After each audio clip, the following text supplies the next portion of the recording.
ഇതിൻ്റെ അടുത്ത് തന്നെ കടലായതുകൊണ്ട് നമുക്ക് ഇഷ്ടം പോലെ മീൻ, ഫ്രഷ് മീൻ കിട്ടുമായിരുന്നു കേട്ടോ. അതിൽ നമ്മൾ പ്രധാനമായിട്ട് വാങ്ങിക്കുന്ന ഒന്നായിരുന്നു ഈ മത്തി കേട്ടോ. പക്ഷേ ഇതേ ട്രോളിങ് കാരണം നമുക്കിത് കിട്ടുന്നില്ല. ഇപ്പോൾ വില കൂടുതലൊക്കെ കൊണ്ട് നമ്മൾ ഇത് വാങ്ങിക്കാറുണ്ടായിരുന്നില്ല.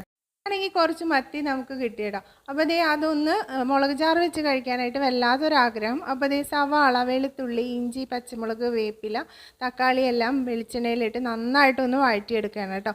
ഇനി നമുക്ക് മുളക് ചാറ് ഉണ്ടാക്കാൻ വേണ്ടിയിട്ടാണ്.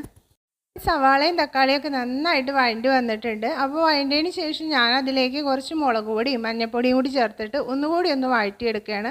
അപ്പോൾ ഇതിൽ നമുക്ക് വേണമെന്നുണ്ടെങ്കിൽ ഉപ്പ് കുറച്ചുകൂടി ചേർക്കാം കേട്ടോ. അപ്പോൾ നേരത്തെ കുറച്ച് ഉപ്പ് മാത്രമേ ചേർത്തിട്ടുണ്ടായിരുന്നുള്ളൂ. അപ്പോൾ കുറച്ചുകൂടി ഉപ്പും കുടപ്പുളിയും കൂടി ഇട്ട് കൊടുത്തിട്ട് വെള്ളവും കൂടി ഒഴിച്ചിട്ട് ഇതൊന്ന് തിളക്കാൻ വേണ്ടിയിട്ട് ഒന്ന് മാറ്റി വെക്കുകയാണ്. തിളച്ചതിന് ശേഷം നമുക്കിതിലേക്ക് മീൻ ചേർത്ത് കൊടുക്കാം കേട്ടോ.